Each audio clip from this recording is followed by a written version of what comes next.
tornadoes, wildfires, floods, earthquakes. These are what we call natural hazards, and these are ones you know something about. You could probably think of others you know about. Hurricanes, avalanches, tsunamis. Hi, this is Doug. All of the natural hazards I've mentioned get lots of attention on the news. Today I want to tell you about a hazard that doesn't get much attention, but it should, because it's much more dangerous than many people realize. This natural hazard has something to do with rocks falling from the mountainside. I'm talking about landslides. In one of my favorite books, there's a story about a family that experienced a landslide. They're named the Genophile family, and they lived right around here on a mountainside near the city of Los Angeles in California, USA. One night, they woke up to the sound of thunder.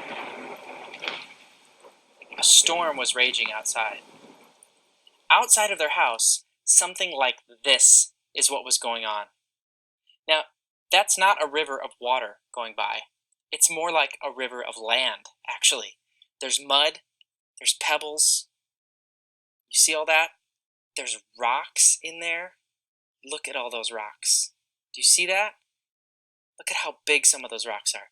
That's a boulder right there that's going by. But for the Genophile family, this wasn't just happening outside their house. Imagine all of this flowing into your house. That's what happened to the Genophile family that night. Rocks smashed through the bedroom wall of their two teenage children, Jackie and Bob. And boulders like this started filling up the room. As more and more boulders tumbled in, their beds were rising. By the time the landslide had finished crashing through their bedroom wall, their beds had been lifted up so high that Jackie and Bob could press their palms against the ceiling. Amazingly, everyone survived. When all was said and done, the Genophile family walked out of their house and looked around the yard. Boulders and cars were everywhere. There were even a few cars in their swimming pool. Landslides don't just happen in mountains next to Los Angeles. They could happen near any mountains. But what causes a landslide? What causes loose bits of rock to all come rushing down a mountainside? Why do you think all the rocks came down at once?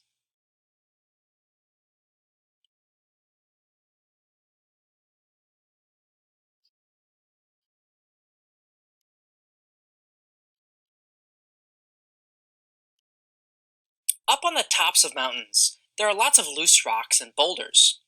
You learned how they break loose. It's things like freezing water and plant roots that can break the solid mountain rock apart into smaller pieces. Now, normally after that happens, those loose rocks stay where they are. But when it rains, that makes the mountainsides slippery, and so when that happens, it's possible for lots of loose rocks to slide down the mountain all at once. So rain is one of the things that causes landslides. Like, watch this video taken in Taiwan. You can see it's raining. There's cars driving on a mountain road. You see the mountain on the side. Now keep your eyes on the white car in front. I'm not going to say anything more. Just watch that.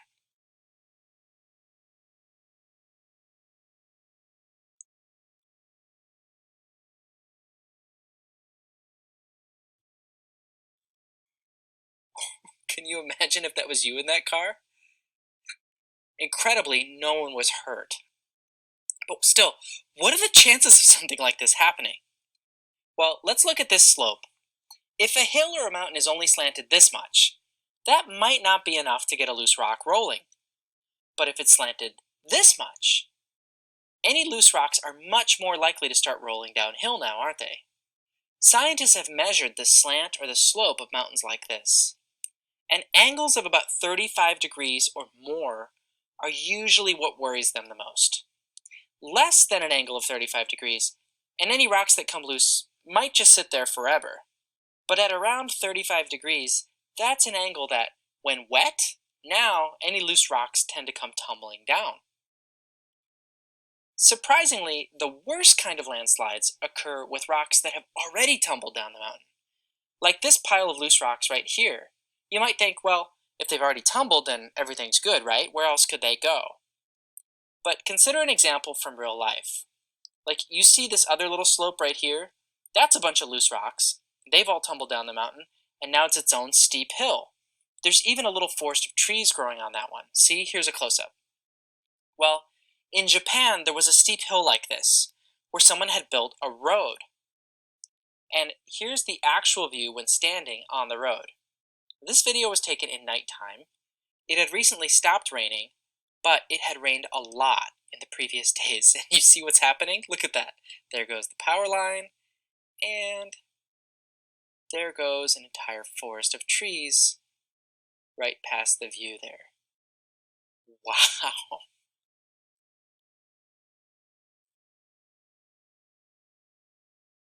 Just to show you, if you were to look at something like this the next day, this is what a hill looks like after a landslide like that the next day. You can see the whole side just slid off. Do you notice the trees down there at the bottom? They used to cover the whole side of this hill. A landslide similar to this one happened in Washington State in the US in 2014, killing 43 people. So landslides are a big deal. Now that you know something about landslides, you might have some idea of how to be safe. Say you were trying to decide when and where to go camping in a hilly area. What kinds of things might affect whether a landslide would occur?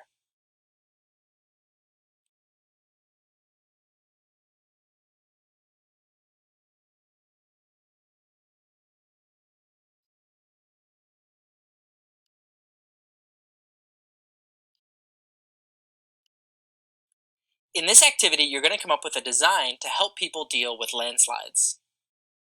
It's a good thing you know something about landslides now. You're going to need it, because today is your lucky day! Congratulations! You just won a house in the Slide City Sweepstakes! It's a charming little yellow cottage right by the beach. But there's a problem. Your new house is located right here in Slide City. A few years ago, this landslide tumbled downhill, destroying a dozen homes. Luckily, it stopped right before it hit your new house. But it was a close call. You'd like to move into your new house, but you're worried that there might be another landslide. How can you protect your house from a landslide? To solve a problem like that, you're going to have to think like an engineer. Engineers are people who solve problems by designing and building things. The problem you need to solve is, how can you protect your house from a landslide?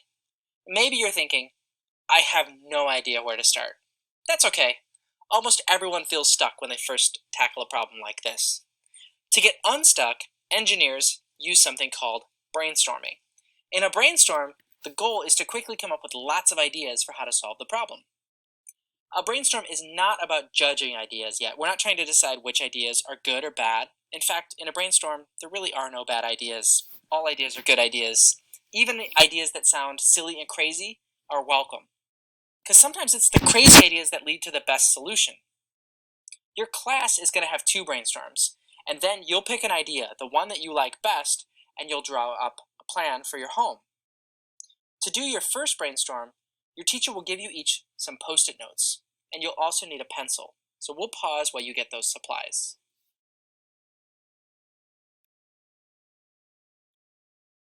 When you have an idea about how you could protect the house, write it down in a few words. Then raise your hand, and your teacher will take your idea and read it aloud to the class. Then the teacher will stick it up on the board like this so that everyone can see it.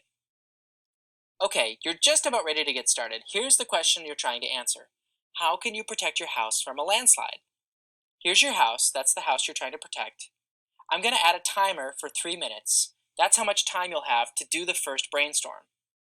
When the timer begins, start writing down your ideas and hand them to your teacher. Are you ready? Your time starts now. Go.